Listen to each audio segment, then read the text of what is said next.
안녕하십니까. 신의균의 쿠팡TV 시큐리티 뉴스입니다. 자, 오늘도 우크라이나 전황 알려드리도록 하겠습니다.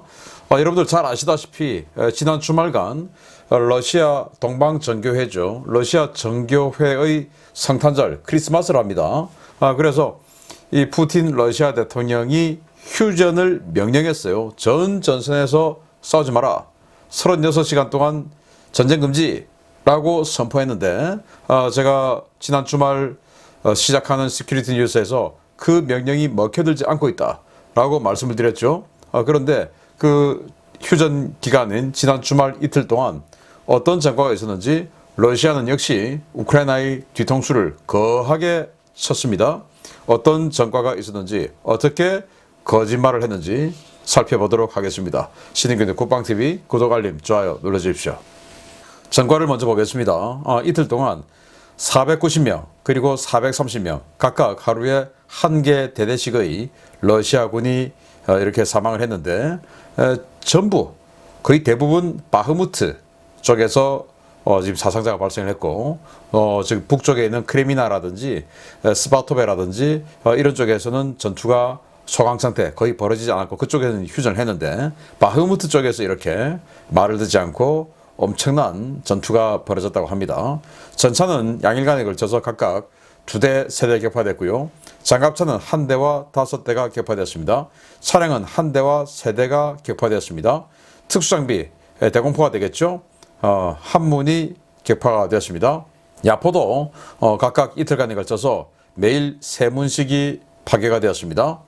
그리고 무인 항공기 5대 격추가 있는데 이건 이 이란에서 가져온 샤헤드 136 같은 그런 자폭 무인기가 아니고 정찰용 무인기 5대를 격추를 했다고 합니다. 자, 이런 그 전선 상황이 있고 이 상황을 바탕으로 한번 보겠는데요.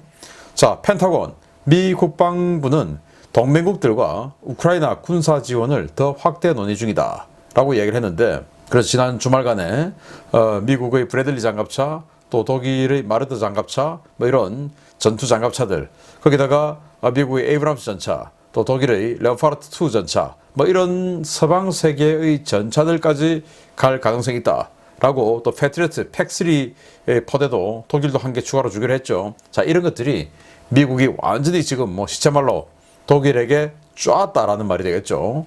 그래서 지금 어떤 얘기까지 나오고 있냐면은 폴란드의 독일에서 산 레오파르드 2, A5, A6 이런 전차들이 있는데 이걸 지금 공유해 준다.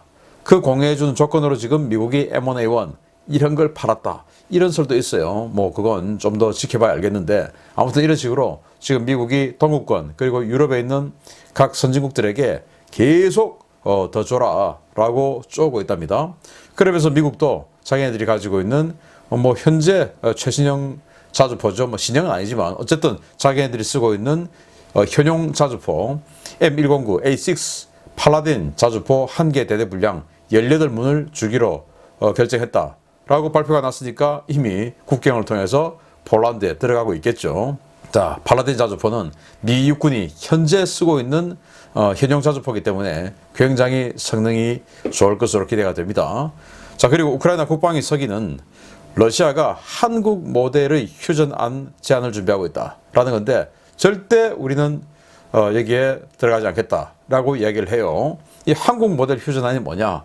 자, 한국이 1953년에 휴전을 할 때 그때까지 벌어지던 전투, 그걸 이제 스톱을 하고 그 기점을 바로 휴전선으로 했죠. 그러니까 러시아는 지금 벌어지고 있는 전투 전선, 북쪽으로는 이 루안스크주 거의 전역, 그리고 도네츠크주의 상당 부분, 그리고 자포리자주의 남부지역 전부, 그리고 헤르손주의 남부지역 전부, 그리고 크림반도 손대지 말고 뭐 이런 식으로 지금 전투가 벌어지고 있는 전선, 요걸 그냥 딱 스톱, 여기서 끝, 휴전, 이렇게 하자라는 거고, 또 두 번째, 이게 이제 더 핵심적인 건데, 북한이 우리를 전면 침공했는데 휴전해서 막아냈죠. 자, 그러면은 예를 들어 전쟁은 이기고 지고 이게 있어야 되는데, 만약에 전쟁을 지면 전쟁 배상금을 내야 됩니다. 그래서 전쟁 피해받은 거 다 물어주고, 또 어떤 그 협정을 함에 따라서는 예를 들어서 우리 대한민국이 북한하고 싸우다가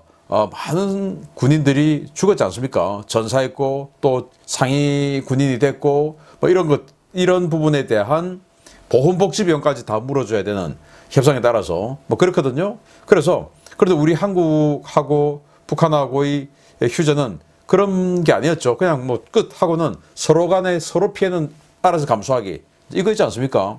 그래서 근데 러시아 영토 내에 뭐 큰 피해 없는데 지금 우크라이나는 11월 현재 지금 이제 더 많아졌겠지만 800조 원 정도의 복구 비용이 든다.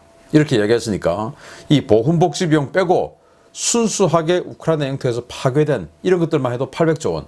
그걸 예를 들어서 휴전을 해서 러시아가 전쟁을 지는 상태에서 휴전을 하면 800조 원 물어줘야 되는 겁니다. 근데 그거 안 하고 그냥 한국식으로 그냥 끝 이렇게 하자라는 건데 그걸 지금 우크라이나가 자기네들 유리한 마당에 들어줄 리가 없죠. 자, 그리고 우크라이나는 러시아가 성탄 휴전 기간 중에서도 인도적인 구호를 방해했다. 이게 어디냐면 자포리자 원전입니다. 에노호다르 원전 인근에서 이제 뭐 휴전하니까 그 옆에 좀 그 힘든 사람들 좀 구조 좀 해주자 하고 구호 작업을 하는데 그걸 또 총을 쏘고 못하게 막았다라고 이야기를 합니다. 그리고 정말 놀라운 이야기를 하고 있는데요. 우크라이나가 러시아가 시베리아 중부의 케메로보라고 하는 곳에서 시신을 비밀리에 처리, 즉 소각하고 있다. 이렇게 발표를 했는데요. 여기에 시베리아 완전 중부 지역이니까 전선에서 어마어마하게 멀죠. 여기에 냉동열차 15량이 발견됐답니다. 그래서 냉동열차 15량이 들어와서 하역을 했는데 그 하역 화물은 전부 시신, 냉동된 시신들 그걸 이제 모처로 가지고 가서 거기서 다 소각을 했다. 라고 하는 주장들이 나오고 있는데 만약에 사실이라면 정말 이거 러시아 정권 정말 심판을 어마어마하게 받아야 되겠죠. 멜리토폴 시장은 주말 곳곳에서 시내에 폭발이 식별됐다라고 이야기하고 있고요. 러시아는 이 마리우폴에 S-300 지대공 미사일 2개 포대를 추가 전진 배치해서 마리우폴에다가 배치하는 게 아니고 거기가 이제 항구니까 그쪽으로 들어가서 거기서부터 전방으로 추진되었다. 즉 S-300 지대공 미사일 2개가 더 추진되었다라는 거고 러시아가 벨라루스에 약 900여 명의 병력을 추가 배치했다라는 말을 우크라이나가 하면서 그런데도 어쨌든 이 러시아군은 북쪽에서는 치고 내려오지 못할 것이다. 준비가 안 돼 있다. 이렇게 이야기를 했고요. 자, 우크라이나가 여론조사를 했습니다.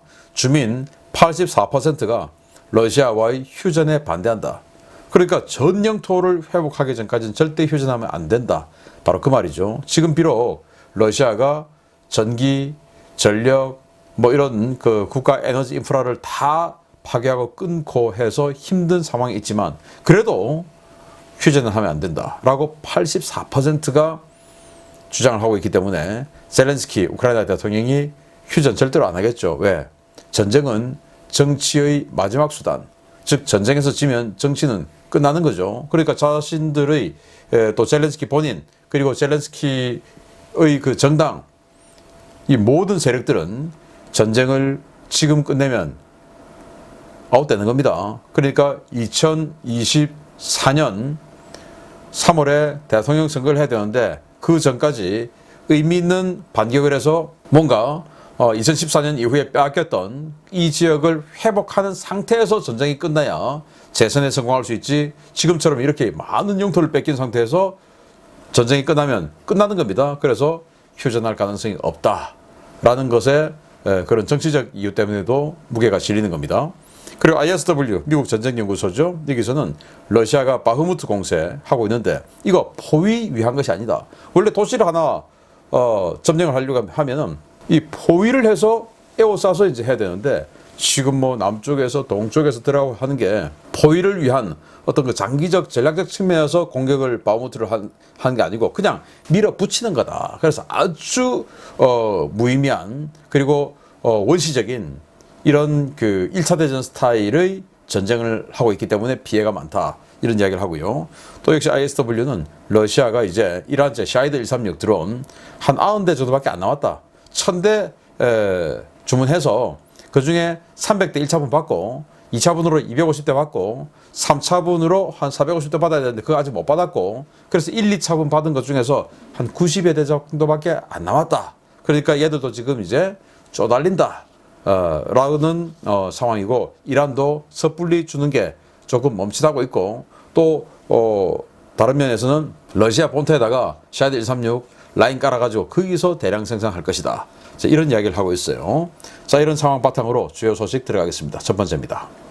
개전 초기에 우크라이나군은 기갑 차량의 가장 취약한 부분인 상부 장갑을 공격하는 이른바 탑어택 방식의 대전차 미사일인 제블린을 사용해 엄청난 전과를 거둔 바 있었습니다.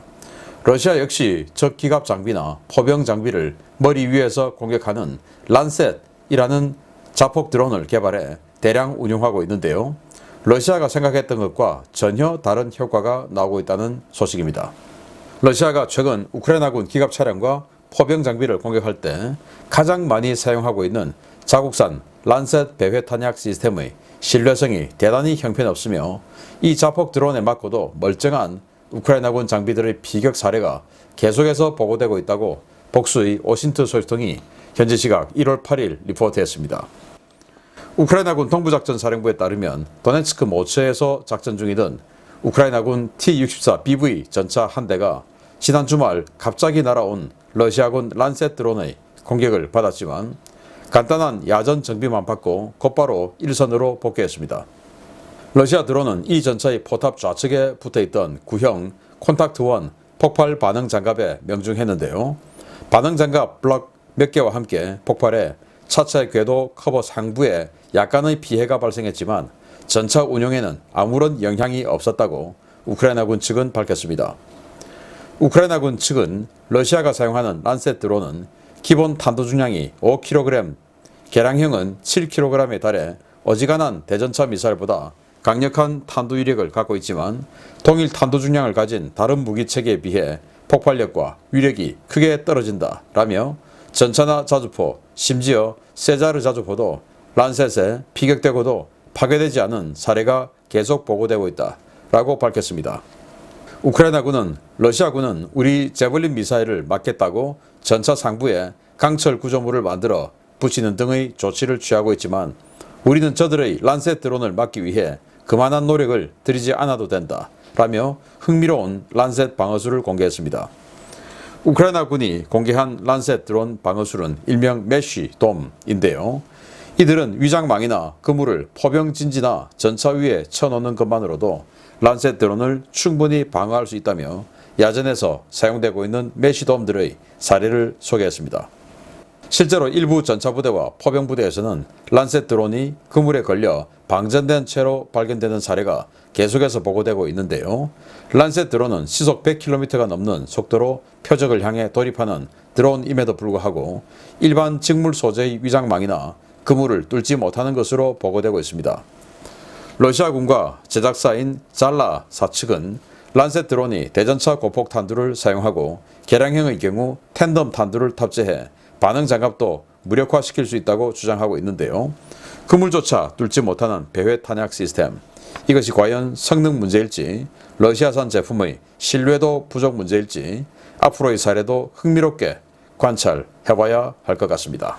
자, 이게 러시아의 자폭 드론인데 전차를 주로 이제 공격하는 드론이에요. 한 15kg 정도의 무게, 그리고 탄도 중량은 5kg, 개량은 7kg. 대전차 고폭탄처럼 대탄입니다. 이걸 이제 갖다가 들이받는 건데 안 터진다는 겁니다. 그래서 하나 이제 터졌는데, 자, 이런 식으로 하나 터졌는데 여기는 이제 T-64 전차에 맞았지만 여기는 폭발 반응 장갑만 깨고, 그리고 궤도 위에 살짝 피해만 주고 그러고 말았어요. 그 정도로 무기가 신뢰성이 없다. 그리고 이렇게 위에 그물 쳐놓으니까 이 그물 쳐놓은 것만으로도 이렇게 저희들이 전에 한번 보여드렸는데 벌써 이 그물 하나에 이렇게 2개의 란셋이 걸려가지고 아무 피해도 없다라는 것처럼 러시아 무기는 형편없는 성능을 실전에서 계속 보여주고 있다라는 것이고요. 자, 여러분들 궁금해하셨던 바흐무트 전선에서 러시아가 어떻게 통수를 치고 있는지 보겠습니다. 러시아 전교회의 성탄절인 1월 7일을 맞아 1월 6일 정오부터 1월 7일 자정까지 36시간 휴전하라는 블라디미르 푸틴 러시아 대통령의 지시는 일선에 전혀 먹혀 들어가지 않았습니다. 이미 푸틴의 통제에서 벗어난 것 같이 움직이고 있는 바그너 그룹은 물론 러시아 공수군과 정규군까지 대통령의 지시를 무시하고 기상천외한 방법으로 대공세를 가해 바흐무트 북쪽의 솔레다르 일부를 점령했다는 소식입니다. 블라디미르 푸틴 러시아 대통령의 임시 휴전 명령에도 불구하고 바흐무트 일대의 러시아군이 지난 주말 사상 최대 규모의 전력을 동원해 대공세를 폈으며 엄청난 파상 공세를 통해 바흐무트 북쪽의 바흐무트체와 솔레다르를 점령했다고 복수의 오신트 소식통이 현지 시각 1월 8일 리포트했습니다. 공세에 투입된 러시아군은 이미 푸틴의 통제에서 벗어난 것으로 보이는 바그너 그룹의 군단급 전력을 중심으로 러시아 정규군 제106 근위 공수사단, 제57 근위 차량화 소총여단, 루한스크 제2군단 예하의 제6연대와 체첸군 대대급 전력 등이었습니다. 이들은 바흐무트 동부 공업지대의 방어선이 강력하자 북쪽과 남쪽에서 엄청난 물량 공세를 폈는데요.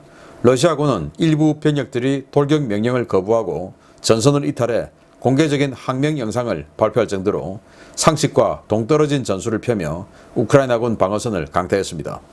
러시아군은 처음에는 중대 단위로 약 100여 명씩 전열을 구성해 우크라이나군 방어선 앞으로 돌격하는 21세기 군대라고는 믿기 어려운 전술을 폈는데요. 이러한 유형의 돌격은 우크라이나군 정찰 드론에 의해 공격 개시선을 출발한 직후 엄청난 포격을 받아 막대한 인명피해로 이어졌습니다. 러시아군은 중대 단위 돌격이 먹혀들지 않자 분대급 이하 제대로 병력을 쪼개 여러 곳에서 동시다발적인 돌격을 벌이는 형태로 전술을 바꿨는데요. 러시아의 이러한 분대 단위 돌격은 규모가 너무 작아 정찰 드론에 잘 탐지되지 않았고 발견되더라도 규모가 너무 작아 우크라이나군 포병대의 포격을 피할 수 있었습니다. 전선을 엄청나게 넓게 쓰는 러시아군의 이러한 분대 돌격전이 계속되면서 우크라이나군은 서서히 밀려나기 시작했는데요. 러시아군은 이틀간 솔레다르 전면에서만 1000명 이상의 전사자를 내면서도 지속적으로 병력을 밀어넣어 결국 1월 6일 저녁 솔레다르와 바흐무트체를 점령하는 데 성공했습니다. 러시아는 부대를 막론하고 분대 단위로 병력을 쪼개 연쇄적으로 투입하는 분대 돌격 전술을 주말 내내 썼는데요. 이러한 공세 분대에는 일반 보병 부대는 물론 공병이나 포병, 행정지원 병력까지 무작위로 차출되어 일부 포병 부대에서는 병력들이 집단 탈영하고 항명 영상을 촬영해 공개하는 사태까지 벌어지고 있습니다. 우크라이나군은 지난 주말 하루 평균 러시아군 전사자 숫자를 400에서 500여 명 정도로 추산했는데요. 러시아군이 워낙 많은 병력을 투입했고 대부분의 전과가 포격에 의한 것이어서 온전한 시신은 거의 없는 상황이라 러시아군의 실제 병력 손실이 얼마나 되는지 추산하기 어려울 지경이라고 밝혔습니다. 우크라이나군은 만신창이가 돼 솔레다르와 바흐무트체를 점령하고 한숨을 돌리던 러시아군에게 제46 공수여단과 제3 돌격여단이 주축이 된 반격부대를 투입해 현지 시각으로 1월 8일 오전 솔레다르 일대 일부 정착촌을 다시 탈환하고 전선을 안정시켰는데요. 러시아는 이들 정착촌을 탈환하기 위해 다시 분대 돌격 전술을 사용해 공세를 이어가고 있습니다. 일부 러시아 독립 매체들은 바그너 그룹이 고안한 소규모 제대 돌격 전술 때문에 현재까지 사망한 수감자 출신 병력이 5만 명이 넘는 상황이고 이 때문에 바그너 그룹의 재소자 모병 활동이 더욱 확대되고 있다고 보도하고 있는데요.